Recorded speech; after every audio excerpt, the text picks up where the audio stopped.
Whew. Okay. So I think today I'm going to talk about how Nathan and I met. And I honestly think this is probably one of my favorite things to talk about. So bear with me if I get a little giddy or or laugh too much. Um, okay. So,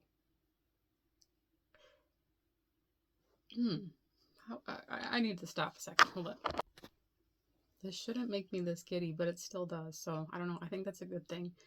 Um, so ultimately, I had been on and off single since my divorce since 2015. And if anyone who's out there understands the dating market and online dating, it can be challenging and it can be interesting and downright scary. um, and so in 2022, I finally got to the point where I was just kind of like, you know what? I love my life. I ultimately feel like I am looking for my life partner, but I'm not in a rush to find him. I was in a really good place. I was just kind of feeling like, you know what? I'm willing to continue meeting people, but if I'm single for the next 5 years, so be it. I was perfectly just content where I was. And you hear so frequently that that's kind of where you're supposed to be when you meet the person of your dreams. And that's exactly what happened to me. So, one unsuspecting day, I went in and logged into my Match.com account, which was probably one of the two dating apps that I was on.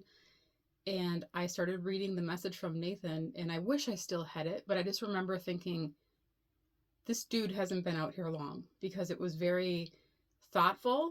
And you could tell that he really read through my profile and just made a couple comments about how I look like I'm truly living my life and joyful, and something about Christianity and all this stuff. And I'm just like, who is this guy? And so I ended up sending him a message, and I was pretty quick to be like, I think we need to talk. Like, let's have a phone call, because I'm like, there's no way this dude is for real. So anyways, we end up having a phone call, and again, like, it went super well, and I'm thinking, okay, I need to meet him. If this is for real, I just want to, a lot of times the phone calls or the messages through the dating apps, it didn't translate into reality. But so I'm like, I'd be interested in meeting you. And so he ended up throwing out all his availability for the next 2 weeks. And I ended up suggesting that we met the next day. So he ended up driving out to my city, which was probably I think it was about 25 miles away from where he lived, and took me to a restaurant that apparently one of his friends recommended, just in case it wasn't good, so he could be like, oh, I didn't know this area. So, and I was kind of like, just neither here nor there with him. And at the end, I ended up asking him, I said, so, like, tell me something about you that maybe I wouldn't know. Just making a random conversation towards the end of our date. And he goes, my car doesn't really match my personality. I'm like, oh, what kind of car do you drive? And he goes, a Corvette. And I'm like, that blue one outside? And I literally had parked kind of close to it because I'm like, oh my gosh, that is a really nice car. And so I was like, and he was like, yeah. And I was like, oh, wow. Okay. So we ended up, wrapping things up, and we left. And he didn't know this at the time, but I kind of snapped a picture of the car because I thought, that's a cool looking car. I'm not sure if we're going to go out again, because I was like, he was nice, but I'm not going to assume anything until, it was just a first meeting. I didn't even consider it a first date at that time. I'm just like, this is a first meeting to see if I would ever be willing to consider meeting a person again. And so I ended up, going home, and he sent me a text message making sure I got home okay, which I was literally less than, 5 minutes away from the restaurant that we went to, and he was, 25 miles away. And so the next morning I ended up opening up my window and my blinds, and I realized my son had just given me a Hot Wheels car that was a Corvette that was black and blue, exactly like Nathan's car. And I'm like thinking, I am not the type of person to send a man a message first thing in the morning, especially after the first time I met him. Like, heck no, gross. But I was like so in shock that literally my son had just given me this Corvette car, like this little Hot Wheels car. And so I took a picture of it. I'm like, oh my gosh, this is against my better judgment. But I'm like, you're not going to believe this. My son just gave me this a couple days ago. And he's like, wow, that's actually even the same colors of my car. I was like, this is so weird, but whatever. So we ended up sending a few messages here or there, and he ended up asking me out on a second date. And at that point in time, I'm like, look, yeah, I'm willing to go out again, and because he was nice, but we didn't have any real connections or anything. And I think at one point in time, I had told somebody else, I'm like, oh, cool, look at what my date showed up in this car. And they're like, are you going to go out again? I'm like, probably not. Just because I didn't know him. I wanted to get to know. I don't care what a person drives. I might think your car is cool, but I'm not going to date you just because your car. So I ended up letting him know when he asked me out on a second date. I'm like, I'm willing to go out again if we do something active, because I was kind of just tired of meeting up for coffee and dinner dates. And I'm like, let's move. I want to be having fun and being active because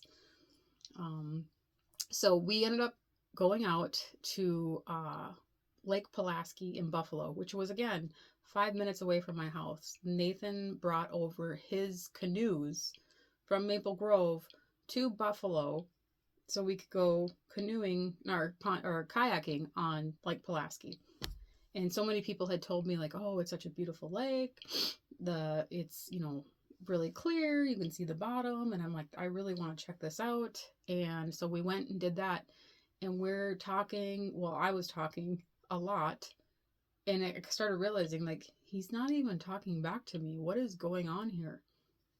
And so we just kept kayaking and ultimately ended up going back. And I'm like thinking, this is really weird. I must have said something that offended him or whatever. But I'm like, you know what? Who cares? I got to go kayaking. I got to see Lake Pulaski. Everyone's been telling me how beautiful it is. So whatever. We're carrying up his canoes to his car. And we get up to his car. And he goes, you can go now. And I'm like, okay. And I had forgot to mention, like, he gave me a gift before we went out kayaking, and it was like super cute. And so I'm like, okay, well, thanks for taking me kayaking. So I walked back to my vehicle and I'm like thinking, how freaking weird. I don't know what the heck it is that I said, but whatever. I had fun. I'm, moving on in life now, and I started driving home. And before I even got home, which was less than 5 minutes away, I get a phone call, and it's Nathan. So I pick up the phone. I'm like, hello? And he's like, hey, Jamie, this is Nathan. We just went kayaking? And I'm like, yeah, I still have you in my phone. And he just said, I was really nervous. I really like you. I was going to ask you out to dinner, but you probably have plans. And I'm like, no, I don't have plans. And I'd actually love to go out to dinner with you. And so we ended up going out to dinner at a place, and he had some questions on his phone that he had typed out to ask me. And I was like, this is so cute. And, if I like back up a little bit, I had been studying relationships for a really, really long time because I obviously wasn't able to figure it out. And I really wanted to understand, like, okay, what does a healthy man look like when he's starting to be interested, when he's starting to fall in love? And one of the things that I found is that they basically had said, like, if a man is really, really interested in you, he's going to get a little bit awkward for a moment because he's going to be a little bit worried about messing things up.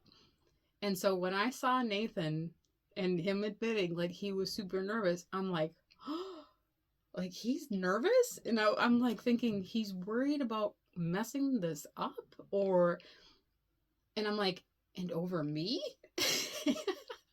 And I thought that was crazy because I had respected him so much. And it's one thing if a person admires you, but for me to admire him back, it was kind of just like, oh dang, this is trouble. Okay, I'm like jumping all over the place.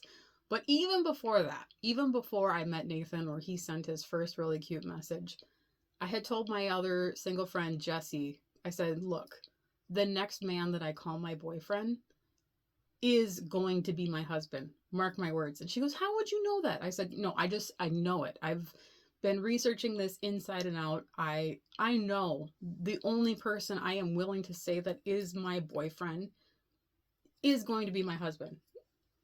And so, anyways, I think it was maybe on our like third or no, probably our fourth or fifth date. We were going to go out to a movie and dinner and meet up later at the Delano Days for, I think they had like a music band playing, Good for Gary. Oh my gosh, we love them. And so we're like driving along, and he had already said that he's like, will you be my person? And, so then I'm like, okay, what am I going to do? Introduce him as my person?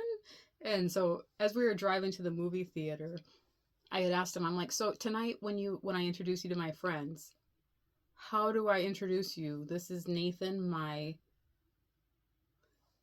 and he goes, I mean, I would think you would say, this is Nathan, my boyfriend. And I'm just like, oh, in my mind thinking, sweetheart, you have no idea what you just agreed to. So I'm like, yeah, I like that. This is my boyfriend. And so then when we got to Delano Days and I ran into my friend Jessie, we had talked about, I'm like, hey, Jessie, this is Nathan, my boyfriend. And she's like, oh, because she knew this is the guy I'm thinking I'm going to marry. And turns out we did, obviously, this year, June 29th. We got married. So around that, I think the first day that we met was June 11th, 2022. And so a little over 2 years later, we got married. So, oh my gosh, there are so many stories that I would just love to sit here and talk about. And I'm looking at the time and it's already 12 minutes. So, yeah, I will carry on to part 2 another time. But this was the beginning of Nathan and Jamie meeting, and ultimately was just very, very amazing all along. And even to this day. So like tonight we're going to his class reunion. I think it's, did he say 30-year class reunion for, like, was that a high school? So I think that's what it is, because I think mine is a 25-year next year. Yeah, anyways, so that's what we're going to tonight. I'm super excited. I'm just as giddy as meeting him from... I started getting giddy after that date too. So, I mean, day 1, I was kind of like, hey, yeah, no, he's nice. I'd go out again. But I wasn't giddy until date 2 when I was like, oh. So, anyways, I hope you are having an awesome weekend so far. And I will chat with you again tomorrow. Talk to you later. Bye.